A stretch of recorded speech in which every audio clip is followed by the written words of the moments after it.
Good afternoon, everyone. This is Dr. Chetna Gupta Pasini, and our today's topic is Botanical Survey of India or BSI. 1890 to 2016 का data है, उसके accordingly ये presentation तैयार किया गया है। एक्स2 कंजर्वेशन के अंडर आता है आपका ये topic botanical survey of India, जिसमें क्या होता है, प्लांट्स का conservation survey, research and documentation के थ्रू किया जाता है। ये जो है बॉटनिकल सर्वे ऑफ इंडिया, ये इस्टेब्लिश हुआ था 13 फरवरी 1890 को, बट इससे पहचान मिली, ये रिकॉग्नाइज हुआ 29 मार्च 1954 को। इसका जो मैंडेटरी वर्क है वो है survey, documentation and access to conservation of wild plant diversity of the country. Headquarter है कोलकाता। रजिस्टर्ड सेंटर्स या यूनिट्स जो हैं वो है टोटल 15, जिसके अंदर आपके AGC Bose Indian botanic garden Howrah आता है, जिसका इस्टेब्लिशमेंट 1787 पे हुआ था।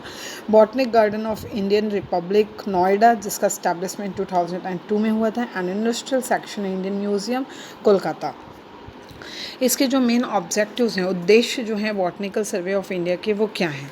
सबसे पहले जो फाइटोडाइवर्सिटी है या प्लांट्स की जो डाइवर्सिटी है, उसका एक्सप्लोरेशन, उसका इन्वेंटरिंग एंड डॉक्यूमेंटेशन करना सारे एरियाज़ में, जो कि जनरल एरिया है एंड जो कि प्रोटेक्टेड एरियाज़ है, हॉट स्पॉट्स है या फ्रेजाइल इकोसिस्टम। फ्रेजाइल इकोसिस्टम का मतलब ये होता है कि क्लाइमेट चेंज के साथ साथ उस इकोसिस्टम में ऐसे एडवर्स इफेक्ट पड़ते हैं कि वो इकोसिस्टम क्लाइमेट के अकॉर्डिंगली डिस्ट्रॉय हो सकता है, या फिर ऐसा स्पेस जहाँ पर जो प्लांट स्पीसीज वो स्केर्ड स्थिति में है या विलुप्त होने की कगार पर है। तो इन सारे इस तरह के जनरल एरियाज़ एंड जितने भी तरह के प्रोटेक्टेड एरियाज़ हैं और जो हमने पढ़ा, उन सारे एरियाज़ में प्रेजेंट जो भी प्लांट डाइवर्सिटी है, उन प्लांट डाइवर्सिटी का एक्सप्लोरेशन, उसका इन्वेंशन एंड उसका डॉक्यूमेंटेशन, ये एक इम्पॉर्टेंट ऑब्जेक्टिव है BSI का।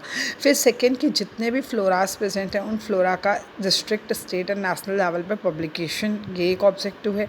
अगेन जो हम सबको IUCN कैटेगरीज के बारे में पता है, IUCN के अंदर हम रेड डेटा बुक के बारे में बात करते हैं, तो रेड लिस्ट में प्रेजेंट जितने भी स्पीसीज़ हैं या फिर जो भी स्पीसीज रिच एरियाज़ हैं, उन सारे एरियाज़ में प्रेजेंट है। एंड रेड डेटा लिस्ट में प्रेजेंट जो भी स्पीसीज है, उनका आइडेंटिफिकेशन करना, आफ्टर इट उन एरियाज़ को किस तरह के कंजर्वेशन की आवश्यकता है उसके बारे में उस पर वर्क करना, ये मेन ऑब्जेक्टिव है। फिर नेक्स्ट है कि जो भी बॉटनिकल गार्डन्स हैं, बॉटनिकल गार्डन्स में जो भी थ्रेटन टैक्सा हैं आपके फ्लोरा के प्लांट्स के, उनको एक्सेस टू कंजर्वेशन के थ्रू प्रिवेंशन प्रोवाइड करना, ये एक इम्पॉर्टेंट ऑब्जेक्टिव है। आफ्टर दैट जो भी प्लांट स्पीसीज है, उस प्लांट स्पीसीज से एसोसिएटेड जो भी ट्रेडिशनल नॉलेज है, जो भी पुरातन उसके बारे में जो भी बातें हैं, जो भी नॉलेज है, उन सारे नॉलेजेस का, उन सारी चीज़ों का सर्वे करना, आफ्टर दैट उसका डॉक्यूमेंटेशन करना। उसके बाद में जितने भी इंडियन प्लांट्स है, इंडियन प्लांट्स के जो भी डेटा बेस है, नेशनल लेवल पे डेटा बेस डेवलप करना, जिसके अंदर आपके हर्बेरियम कलेक्शंस भी आ सकते हैं, लिविंग कलेक्शंस भी आते हैं, बॉटनिकल पेंटिंग्स भी आते हैं, ल्यूसेंस, इन सारी चीज़ों के द्वारा जो भी इंडियन प्लांट्स हैं उनका नेशनल डेटाबेस डेवलप करना, तैयार करना, ये इंपॉर्टेंट ऑब्जेक्टिव है। Exploration, inventoring and documentation of phytodiversity in general and protected areas, hot spots, fragile ecosystems and scared groups in particular, publication of national, state and district floras, identification of red list species and species rich areas needing conservation, access to conservation of critical threatened taxa and botanical gardens, survey and documentation of traditional knowledge associated with plants, develop a national database of Indian plants including herbarium collections, living collections, botanical paintings, solutions, etc. इसके बाद में और जो objectives हैं आगे हम उसके बारे में बात करते हैं।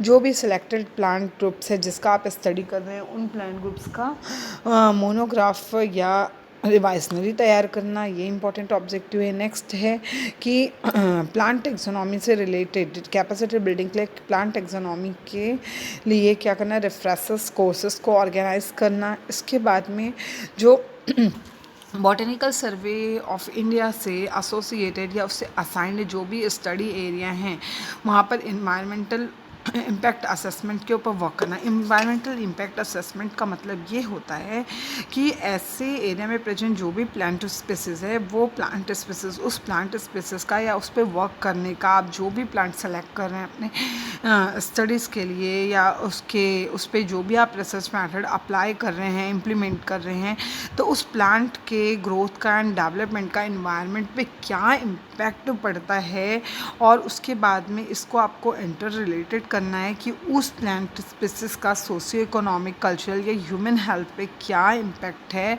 उसके बेनिफिशियल वे पे भी और हार्मफुल वे पे भी, मतलब कंप्लीट स्टडी इन्वायरमेंटल इम्पैक्ट क्या है उस प्लांट का वो देखना। तो सिंपली आप इन्वायरमेंटल इम्पैक्ट असेसमेंट को आप डिफाइन कर सकते हैं that environmental impact assessment is a process of evaluating the environmental impacts of a proposed project or development, taking into account interrelated socio-economic, cultural and human health impacts, both beneficial and adverse. इसके बाद में botanical survey of India का again next जो important objective वो है botanical gardens, museum and herbaria को develop करना and उसको मेंटेन करके रखना। इसके बाद भी जो भी इंडियन प्लांट्स हैं उन प्लांट्स के पॉलन, सीड्स एंड स्पोर्स इनके लिए एटलस प्रिपेयर करके रखना और इस तरह उसको प्रिजर्वेशन प्रोवाइड करना। इसके बाद में नेक्स्ट इम्पॉर्टेंट ऑब्जेक्टिव है जो भी